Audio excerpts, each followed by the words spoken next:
महाराष्ट्रात कोणता पक्ष किती जागा जिंकेल सर्वे काय सांगतोय? आगामी लोकसभा निवडणूक अवघ्या काही महिन्यांवर आली असून महाराष्ट्रातील सर्वच पक्ष तयारीला लागले आहेत. राज्यात शिवसेना ठाकरे गट, राष्ट्रवादी काँग्रेस शरद पवार गट आणि काँग्रेस यांची महाविकास आघाडी विरुद्ध भाजप अजित पवार गट एकनाथ शिंदे यांची शिवसेना अशी महायुतीचा थेट सामना आपल्याला पाहायला मिळेल. गेल्या वर्षभरात महाराष्ट्राचे राजकारण संपूर्णरित्या बदललेले असून नव्या राजकीय समीकरणानंतरची ही पहिलीच लोकसभा निवडणूक आहे.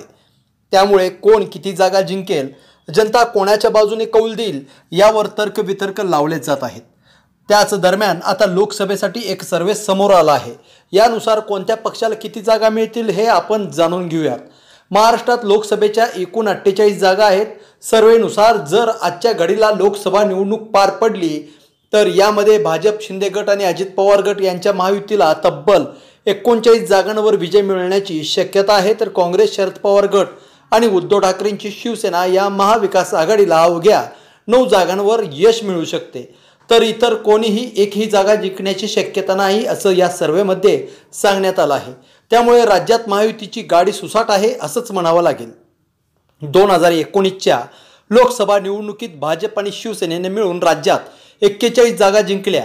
त्यावेळी भाजप आणि उद्धव ठाकरेंची युती होती. तेव्हा 25 जागांवर लढत भाजपने 23 जागा जिंकल्या होत्या. तसेच शिवसेनेने 23 जागांवर लढून 18 जागा जिंकल्या होत्या.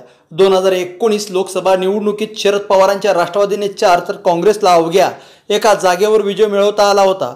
याशिवाय AIMIMने अपक्ष प्रत्येकी 1 जागा जिंकली होती.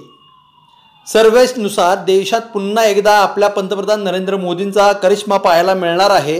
या सर्वेनुसार भाजप प्रणित एनडीला 366 जागा मिळण्याची शक्यता वर्तवण्यात आली असून विरोधकांच्या इंडिया आघाडीला 104 जागा आणि इतरांना 73 जागा मिळणार आहे. भाजपची पुन्हा एकदा देशात एकहाती सत्ता येण्याची चिन्हे आहेत. सबस्क्राईब करा 30 जागा न्यूज. शेजारी दिलेलं बेल आयकॉन म्हणजे घंटी दाबा, जेणेकरून तुम्हाला आमच्या साऱ्या अपडेट्स येत राहतील.